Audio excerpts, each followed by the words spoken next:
Welcome to GP study live. GP study live में आपका स्वागत है। Good morning all of you. शिक्षा जगत की कुछ विशेष खबर लेकर के हम आप आज सुबह उपस्थित हुए हैं। आज दिनांक है 8/12/2021। तो खबर की शुरुआत हम हेडलाइन से करते हैं। आज बहुत बड़ी खुश खबर की बात है कि शिक्षा मंत्री विजय कुमार चौधरी का एक बयान आया है। बयान जो है बड़ा पॉजिटिव वे में है कि जल्द ही पूरी होगी 1.25 लाख शिक्षकों की बहाली। तो इस संबंध में कहा गया है कि शिक्षा मंत्री जो है विजय कुमार चौधरी ने बताया कि छठे चरण के तहत प्रदेश के प्रारंभिक एवं माध्यमिक विद्यालय के संबंध में बताया है कि 1.25 लाख शिक्षक पदों पर बहाली की प्रक्रिया जल्द पूरी कर ली जाएगी। चुनाव आचार संहिता के बाद 1250 नियोजन इकाइयों की लंबित चयन जो है वो प्रक्रिया आरंभ कराई जाएगी, ऐसा उनके द्वारा कहा जा रहा है। साथ ही सभी चयनित शिक्षकों को एक साथ नियुक्ति पत्र देने का भी आश्वासन किया जा रहा है। तो उसमें जो है वरीयता के मापदंड के बारे में बताया कि वरीयता में अंतर ना हो, कोई अंतर ना हो पाए, इसलिए जो है इस तरह की स्थिति अपने अनुसार बताई है। पंचायत चुनाव में जो है के कारण अभी यह प्रक्रिया बाधित है, क्योंकि कहीं ना कहीं किसी किसी पंचायत में अभी भी चुनाव बाकी है जो होने वाली है। तो इस हिसाब से बताया जा रहा है।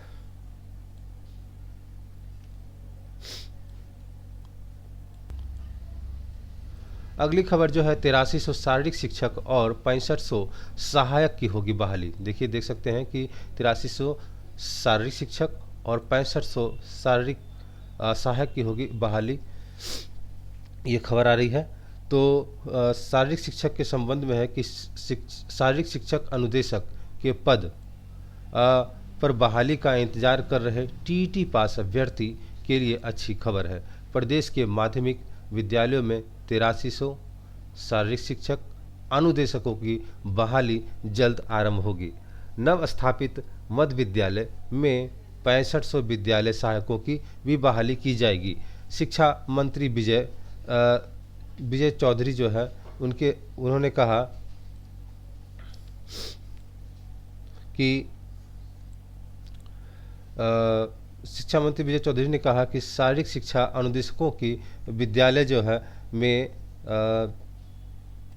तो शिक्षा मंत्री अनुदेशकों और विद्यालय सहायकों के पद सृजित और स्वीकृत किए जा चुके हैं। इसलिए नियोजन इकाइयों के स्तर पर संबंधित पदों पर बहाली के लिए शेड्यूल का प्रकाशन चुनाव आचार संहिता खत्म होने के बाद किया जाएगा। शारीरिक शिक्षा अनुदेशक के पद के लिए 3500 से ज़्यादा अभ्यर्थी पहले से टीटी पास कर चुके हैं। शेष पद के लिए पात्रता परीक्षा आयोजन भी किया जाएगा। तो ये खबर है। उसके बाद जो है अगली खबर हम देखते हैं कि बीपीएससी 67वीं के बारे में कहा जा रहा है कि बीपीएससी 67वीं जो परीक्षा जो है वो स्थगित कर दी गई है। बीपीएससी देख सकते हैं कि प्रारंभिक परीक्षा जो है वो स्थगित कर दी गई है। बिहार लोक सेवा आयोग ने 67वीं प्रारंभिक परीक्षा स्थगित कर दी है। बीपीएससी 23 जनवरी को ये होना था, 23 जनवरी 2022 को होना था बीपीएससी, और प्रारंभिक परीक्षा स्थगित करने के संबंध में एक नोटिस भी जारी किया गया है। तो आयोग ने इसमें कहा कि 67वीं संयुक्त प्रारंभिक प्रतियोगिता परीक्षा आयोजन 23 जनवरी 2022 को होना था, दिन रविवार को किया जाना प्रस्तावित था। इस परीक्षा को अपरिहार्य कारण से स्थगित किया जाता है। तो परीक्षा आयोजन की नई तिथि की सूचना बाद में दी जाएगी। बीपीएससी 67वीं प्रारंभिक परीक्षा के लिए करीब 6 लाख से अधिक उम्मीदवारों ने आवेदन किया। उम्मीदवारों को सलाह है कि प्रारंभिक परीक्षा की नई तिथि की जानकारी के लिए समय समय पर बीपीएससी की वेबसाइट चेक कर सकते हैं।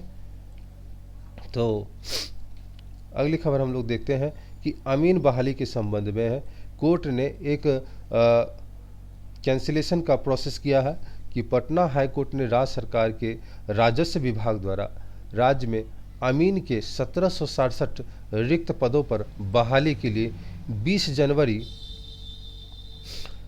2020 को निकाले गए विज्ञापन को रद्द कर दिया। याचिकाकर्ता राम बाबू आजाद व अन्य द्वारा दायर याचिकाकर्ताओं पर जस्टिस पीबी बजंथरी ने मंगलवार को सुनवाई की। कोर्ट ने राज्य सरकार को निर्देश दिया कि इस विज्ञापन को रद्द कर 3 महीने के भीतर अमीन के रिक्त पद के भरने के लिए नए सिरे से विज्ञापन प्रकाशित करे। याचिकाकर्ता की ओर से कोर्ट में पक्ष प्रस्तुत करते हुए अधिवक्ता दीनू कुमार व रितिका रानी ने कोर्ट को बताया कि अमीन पद पर बहाली के लिए शैक्षणिक योग्यता के लिए जो योग्यता राज्य सरकार ने विज्ञापन में प्रकाशित किया वह प्रावधानों के अनुरूप नहीं था। श्री कुमार ने कोर्ट को बताया कि बिहार अमीन कैडर रूल 2013 के अनुसार उम्मीदवार +2 उत्तीर्ण के साथ अमानत की डिग्री या ITI के द्वारा सर्वेयर की डिग्री प्राप्त होना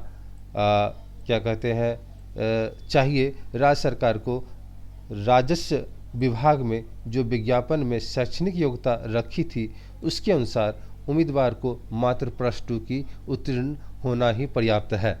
तो उम्मीदवारों ने राज्य सरकार द्वारा प्रकाशित इस विज्ञापन को पटना हाईकोर्ट में रीट याचिका दायर कर दिया। तो रीट याचिका दायर कर चुनौती दी गई थी। कोर्ट ने मंगलवार को सभी पक्षों को सुनने के बाद इस विज्ञापन को रद्द करते हुए राज्य सरकार को नए सिरे से अमीनों के रिक्त 1767 पर बहाली के लिए 3 माह में नए सिरे से विज्ञापन प्रकाशित करने का आदेश दिया। अगली खबर है, उच्चतर शिक्षा अभियान को 6.45 करोड़ रुपए जारी हो गए हैं। तो राष्ट्रीय उच्चतर शिक्षा अभियान के तहत 6 करोड़ 45 लाख रुपए जारी कर दिए गए हैं। 2021-22 के केंद्रांश मद के तहत ये किया गया है। अगली खबर हम लोग देखते हैं, जब OMR सीट पर लिखने होंगे अंग्रेजी के कैपिटल X, ऐसा कहा जा रहा है कि अब OMR जो सीट मिलेगा उसमें अंग्रेजी के कैपिटल अक्षर लिखा जाएगा। मूल्यांकन के द्वारा आ रही दिक्कतों को देखते हुए बोर्ड ने लिया है निर्णय। ये खबर जो है केंद्रीय माध्यमिक शिक्षा बोर्ड CBSE के तरफ से है। तो CBSE की तरफ से ये प्रथम चरण की जो बोर्ड परीक्षा हुई उसको लेकर के एक नया निर्देश जारी किया गया है। बोर्ड ने सभी विद्यार्थियों को OMR यानी ऑप्टिकल मार्क रिकॉग्निशन बोला जाता है, सीट पर प्रश्नों का उत्तर देते समय अंग्रेजी के कैपिटल यानी बड़े अक्षरों को लिखने को कहा। मूल्यांकन के दौरान परीक्षा में छोटे व बड़े अक्षरों के बीच अंतर नहीं कर पा रहे या इससे अधिक समय लग रहा था। अब बोर्ड के निर्देशानुसार उच्चतर अंग्रेजी के बड़े कैपिटल अक्षरों में देने होंगे। उसके बाद जो है CBSE ने बढ़ाई सख्ती, ऑब्जर्वर की जिम्मेदारी ली। ऑब्जर्वर को देखरेख में ही होगा प्रश्न पत्र का वितरण। अगली खबर हम लोग देखते हैं कि परीक्षकों को OMR मूल्यांकन करने में हो रही है परेशानी। स्कूलों के 35% परीक्षार्थी नहीं भर पा रहे हैं OMR और CBSE टर्म 1 में OMR नहीं भरे रहने से परीक्षकों को हो रही थी परेशानी। विद्यार्थियों को OMR में केवल कैपिटल लेटर में ही उत्तर देना है और 50% से अधिक परीक्षार्थी 5वां बॉक्स भरने में कर रहे हैं गलती। OMR को सही भरने के लिए बोर्ड द्वारा कई बार नोटिस तक जारी किया जा चुका है। इसके बाद ही परीक्षार्थी द्वारा गलत तरीके से भरा जा रहा था। तो उसमें जो है छात्रों को OMR पे भरना सही तरीके से सिखाया नहीं गया था, जबकि बोर्ड द्वारा पहले सैंपल भी दिया गया था। तो ये संयम भारद्वाज परीक्षा नियंत्रक CBSE की तरफ से कहा गया है।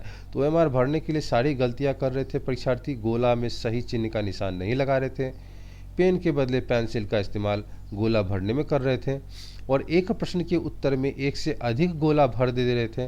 OMR पर रफ वर्क कर दे रहे थे। जो प्रश्न नहीं आता उसकी संख्या लिखने के बजाय उसे छोड़ दे रहे थे। तो ये सारी गलतियां कर रहे थे बच्चे। 2 घंटे मिलता था मूल्यांकन में, OMR भरने में पैटर्न बोर्ड ने किया था बदलाव।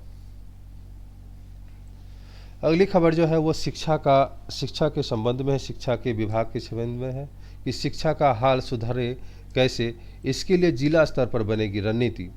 तो बच्चों की क्षमता का आकलन करने के लिए बच्चों की प्राथमिक से माध्यमिक विद्यालय में जो है बच्चों की प्रतिशत भाषा, विज्ञान, गणित जैसे विषयों में समझ की परख होगी। शिक्षकों की शिक्षण कार्य, क्षमता विकास एवं कक्षाओं में उपस्थित आदि का आकलन होगा।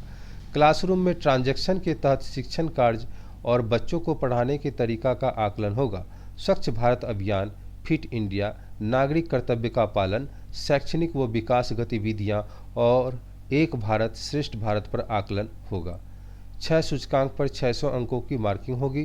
केंद्र सरकार की ओर से स्कूलों का ग्रेडिंग सूचकांक बनाने के दिए गए निर्देश के मुताबिक 6 सूचकांक इंडिकेटर्स की 84 बिंदुओं पर मार्किंग की जाएगी। पूरी जांच 600 अंकों पर होगी। रैंकिंग के आधार पर विद्यालय शिक्षा की वास्तविक स्थिति की भी समझा जा सकता है। केंद्र सरकार ने सूचकांक पर अलग अलग अंक तय किए और 350 क्लासरूम ट्रांजैक्शन पर 30, आधारभूत संरचना पर 51, school safety and child protection पर 35 और डिजिटल लर्निंग पर 50 और स्कूल प्रबंधन प्रशासन पर 84 अंक निर्धारित किए। यानी टोटल 600 सूचकांक पर 6 अंकों का मार्किंग हुआ जाएगा। ये हो गया जिला स्तर पर बनेगी रणनीति। 38 जिलों का अभियान ये चलेगा। तो ये बिहार सरकार की शिक्षा और साक्षरता विभाग बिहार सरकार की परफॉर्मेंस ग्रेडिंग इंडेक्स बनाने का आदेश दिया गया है।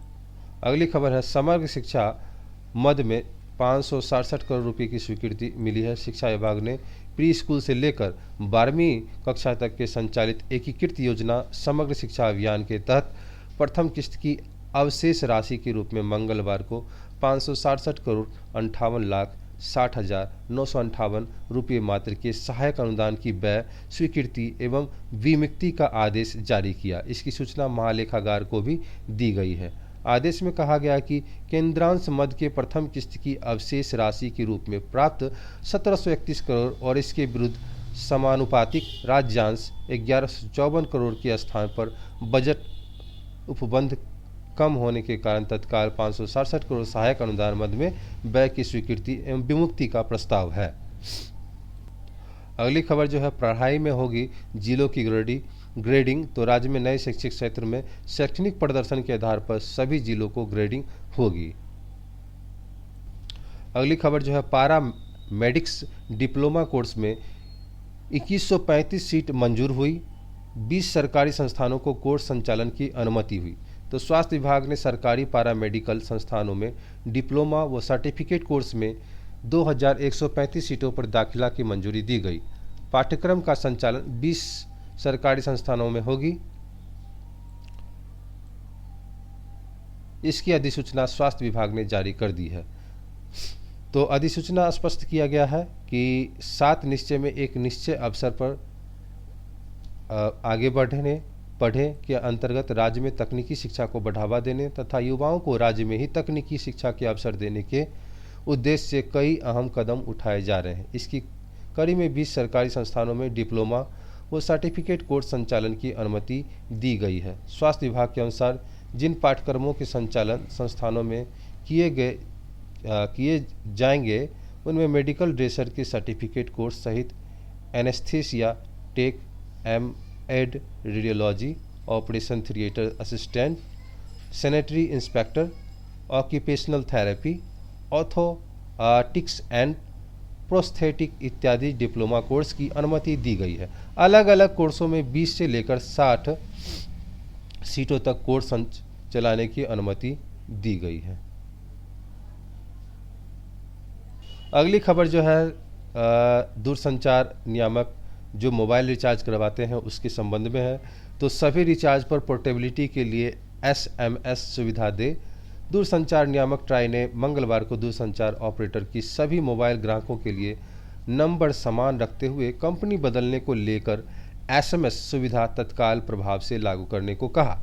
यह सुविधा सभी मोबाइल फ़ोन उपयोगकर्ता के लिए देने को कहा गया है, भले ही उन्होंने कितनी भी राशि का रिचार्ज क्यों नहीं कराया हो, ट्राई ने कुछ प्रीपेड वाउचर में आउटगोइंग एसएमएस सुविधा नहीं देने वाली कंपनी को रुख पर एतराज़ जताया है। और ट्राई ने कहा कि ग्राहकों की शिकायतों को मिली कि वे प्रीपेड खातों में पर्याप्त राशि होने के पर भी मोबाइल पोर्टेबिलिटी की सुविधा का लाभ उठाने के लिए यूनिक पोर्टिंग कोड सृजित करने के लिए निर्धारित नंबर 1900 पर एसएमएस भेजने में असमर्थ है। अगली खबर है, एलआईसी प्रीमियम पीएफ खाते से भरना संभव है। इस बात का ध्यान रखना चाहिए कि ईपीएफओ की यह सुविधा सिर्फ एलआईसी की प्रीमियम के भुगतान पर ही उपलब्ध है। किसी दूसरी बीमा कंपनी के प्रीमियम के भुगतान के लिए इसका इस्तेमाल नहीं किया जा सकता। साथ ही यह सुविधा केवल सालाना प्रीमियम वाले पॉलिसी पर ही मिलती है, तिमाही या छमाही प्रीमियम पर नहीं मिलती है। तो जीवन बीमा पॉलिसी का प्रीमियम समय से नहीं भरने पर बीमा कवर खत्म होने का खतरा रहता है, जिससे क्लेम मिलने पर परेशानी आ सकती है। हालांकि आपके पास भारतीय जीवन बीमा निगम एलआईसी की पॉलिसी है तो आप कर्मचारी भविष्य निधि ईपीएफ खाते से भी इसका प्रीमियम भर सकते हैं। ईपीएफओ ने इसकी कुछ शर्तों के साथ इसकी सुविधा दे रखी है। टैक्स सलाहकार की केसी गोदकी का कहना है कि जीवन बीमा पॉलिसी और ईपीएफ दोनों बेहद अहम है। इन दोनों के निवेश पर धारा 80 एटीसी के तहत टैक्स छूट मिलती है। ऐसे में बेहद मुश्किल वक्त में भी ईपीएफ से एलआईसी का प्रीमियम भरने का विकल्प है। इस तरह की मिलती है सुविधा। सबसे पहले जो है इसमें जो है आपके ईपीएफ खाते में कम से कम एलआईसी के 2 साल के प्रीमियम के बराबर राशि होनी चाहिए। इसके बाद आपको ईपीएफ और एलआईसी पॉलिसी नंबर को लिंक करना होगा। इसके लिए ईपीएफ को फॉर्म 14 भर के देना होता है। अगली जो खबर है वो है बिहार विद्यालय परीक्षा समिति की तरफ से है। इंटरमीडिएट कंपार्टमेंटल सह विशेष परीक्षा 2021 हेतु जमा किए गए परीक्षा शुल्क से संबंधित बैंक ड्राफ्ट संबंधित जिला शिक्षा पदाधिकारी कार्यालय में भेजे जाने तथा वहां से +2 विद्यालय महाविद्यालय के प्रधान द्वारा प्राप्त करने के संबंध में अधिसूचना जारी की गई है। तो ये जो है तारीख है 8/12/2021 को भेजा जाएगा। इस संबंध में ये लेटर जारी किया गया है। सूबे के 8 मेडिकल कॉलेज के संबंध में एक खबर है कि निर्माण के केंद्र के लिए 1090 करोड़ रुपये जो है राशि राज्यसभा में सुशील कुमार मोदी के प्रश्न पर सरकार का जवाब दिया गया। केंद्र सरकार ने सूबे में 8 मेडिकल कॉलेज खोलने की स्वीकृति प्रदान कर दी है। केंद्र सरकार की सहायता से बनने वाले 8 कॉलेजों के लिए अपने ही हिस्से की राशि 1090 करोड़ भी उसने उपलब्ध करा दी है। अब राज्य सरकार को निर्माण कार्य कराना है। राज्यसभा सांसद सुशील कुमार मोदी के एक प्रश्न के उत्तर में भारत सरकार की स्वास्थ्य एवं परिवार कल्याण राज्य मंत्री डॉक्टर भारती प्रवीण परमार ने बताया कि बिहार में 8 मेडिकल कॉलेज पूर्णिया, छपरा, समस्तीपुर, सीतामढ़ी, झंझारपुर, सिवान, बक्सर, जमुई में केंद्र की सहायता से जो है और खोलने की स्वीकृति दी गई है। इसमें प्रथम चरण में पूर्णिया, छपरा एवं समस्तीपुर हेतु 189 करोड़ रुपये प्रति मेडिकल कॉलेज की दर से कुल 567 करोड़ की स्वीकृति दी गई है। तो जिसमें 340 करोड़ रुपये का हिस्सा केंद्र सरकार ने बिहार सरकार को उपलब्ध करा दिया है। और दूसरे चरण में सीतामढ़ी, झंझारपुर, सिवान, बक्सर, जमुई के लिए प्रति मेडिकल कॉलेज 250 करोड़ की लागत से कुल 1250 करोड़ की स्वीकृति दी गई है, जिसमें 750 करोड़ केंद्रीय हिस्सा राज्य को उपलब्ध करा दिया गया। यानी कुल 8 मेडिकल कॉलेज के लिए केंद्र ने अपना हिस्सा 1090 करोड़ राज्य को दिया गया था। निर्माण का कार्य राज्य सरकार कराना। अगली खबर जो है, सिमुतुल्ला आवासीय विद्यालय के लिए 127 पद स्वीकृत किए गए हैं। तो ये मुख्यमंत्री नीतीश कुमार की अध्यक्षता में मंगलवार को हुई मंत्रिमंडल की बैठक में 17 प्रस्तावों को मंजूरी दी गई है। शिक्षा विभाग के प्रस्ताव पर चर्चा के बाद मंत्रिमंडल में सिमुतुल्ला आवासीय विद्यालय के 127 पद सृजन की मंजूरी दी है। इस पदों में आचार्य का 1 पद, उप प्राचार्य का 1 शिक्षकों को 62 और शिक्षकेतर कर्मियों को 63 यानी कुल 127 पद हैं। शिक्षकों की नियुक्ति पर 7.30 करोड़ के अतिरिक्त 7.38 करोड़ का भार वहन करना होगा। 4 डॉक्टर बर्खास्त, 1 को दी गई अनिवार्य सेवानिवृत्ति। मंत्रिमंडल ने स्वास्थ्य विभाग के अलग अलग प्रस्ताव पर 4 डॉक्टर की सेवा से बर्खास्त किया है, जबकि 1 डॉक्टर को अनिवार्य सेवानिवृत्ति दी गई है। मंत्रिमंडल ने गोपालगंज के चिकित्सा पदाधिकारी डॉक्टर असलम हुसैन, सदर अस्पताल पूर्णिया के मेडिकल अफसर डॉक्टर मोहम्मद सवाह अंसारी, रेफरल अस्पताल छत्तरगढ़ किशनगंज डॉक्टर शिवानी सिंह और सदन अस्पताल किशनगंज में पदस्थापित डॉक्टर सुनील कुमार चौधरी को सेवा से बर्खास्त कर दिया। डॉक्टर कविंद्र प्रसाद जी सिंह ने, जो प्राथमिक स्वास्थ्य केंद्र अतरी गया तत्कालीन मेडिकल ऑफिसर से उन्हें अनिवार्य सेवा निवृत्ति दी गई है। वाल्मीकि नगर में 500 सीट क्षमता का बनेगा सभागार, 120 करोड़ रुपए किए गए थे स्वीकृत। तो पश्चिमी चंपारण के वाल्मीकि नगर बहुउद्देशीय सभागार एवं 4 ब्लॉक के 102 कमरों के अतिगृह के निर्माण के लिए जल संसाधन विभाग के प्रस्ताव पर 120.21 करोड़ रुपए की मंजूरी दी है, जबकि राज्यपाल सचिवालय के अधीन राजकीय औषधालय राजभवन पटना के लिए फिजियोथेरेपिस्ट के 1 पद सृजित की थी। मंत्रिमंडल ने मंजूरी दी थी। यह मंत्रिमंडल को बिहार सांख्यिकी सेवा संशोधन नियमावली 2021 को भी स्वीकृति दी है। अगली खबर जो है, देसी चिकित्सा महाविद्यालय में होंगे 873 करोड़ रुपये खर्च। कैबिनेट के फैसले में छात्रावासों के विस्तार के लिए 83 करोड़ की स्वीकृति। तिब्बती कॉलेज कदम कुआं होगा एनएमसीएच परिसर में शिफ्ट, और तिब्बती कॉलेज जो है आपको वो कदम कुआं में है, तो वो एनएमसीएच में परिसर में शिफ्ट किया जाएगा। वाल्मीकि नगर में बनेगा बहुउद्देशीय सभागार, 120 करोड़ रुपए होंगे खर्च। तो यही थी कुछ खास खबर जो आपके बीच लेकर के आए। मिलते हैं अगले वीडियो में किसी खास खबर के साथ। तब तक के लिए खुश रहें, स्वस्थ रहें, और साथ ही इस चैनल पर आप अगर नए हैं तो इस चैनल को बेल आइकन को प्रेस कर लें, सब्सक्राइब भी कर लें और लाइक भी कर दें, साथ ही इसे शेयर भी कर दें। तब तक के लिए खुश रहें, स्वस्थ रहें। धन्यवाद।